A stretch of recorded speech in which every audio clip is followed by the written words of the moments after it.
శాంతి.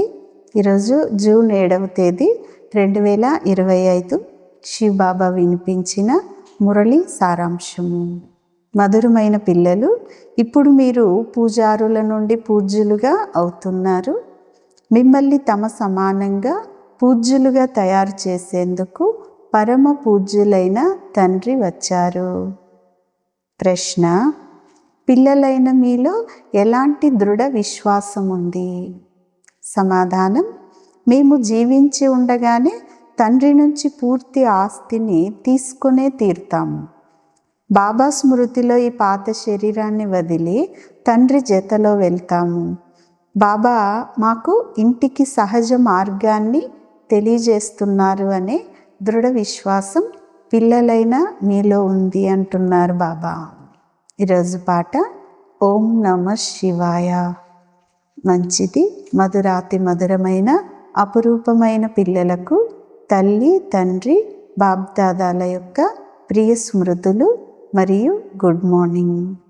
ఆత్మిక తండ్రి, ఆత్మిక పిల్లలకు నమస్తే.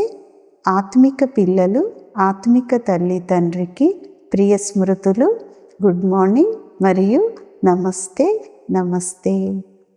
ధారణ కొరకు ముఖ్యమైన సారం.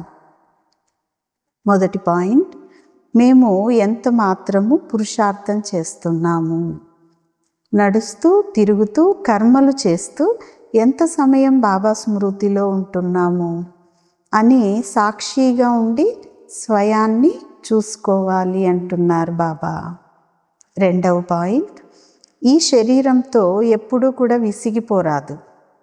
ఈ శరీరంలోనే జీవించి ఉండి తండ్రి నుండి వారసత్వాన్ని పొందాలి.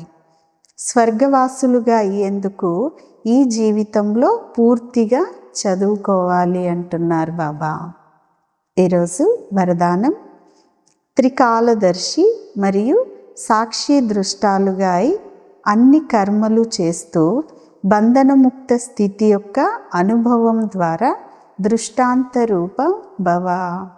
వరదానం యొక్క వివరణ: త్రికాలదర్శి స్థితిలో స్థితమై కర్మ యొక్క ఆది మధ్య అంతములను తెలుసుకొని కర్మలు చేస్తూ, అంటే ఆది మధ్య అంతములను తెలుసుకొని కర్మలు చేస్తూ ఉంటే ఏ కర్మ కూడా వికర్మగా అవ్వదు, సదా సుకర్మగానే ఉంటుంది. అలాగే సాక్షి దృష్టాగా కర్మ చేయటం ద్వారా ఏ కర్మ యొక్క బంధనంలో కర్మ బంధన ఆత్మగా అవ్వరు.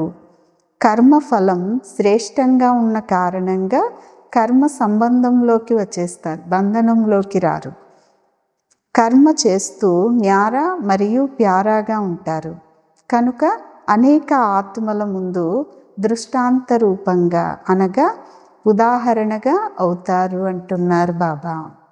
స్లోగన్: ఎవరైతే మనస్సుతో సదా సంతుష్టంగా ఉంటారో వారే డబల్ లైట్గా ఉంటారు. మంచిది. ఓం శాంతి.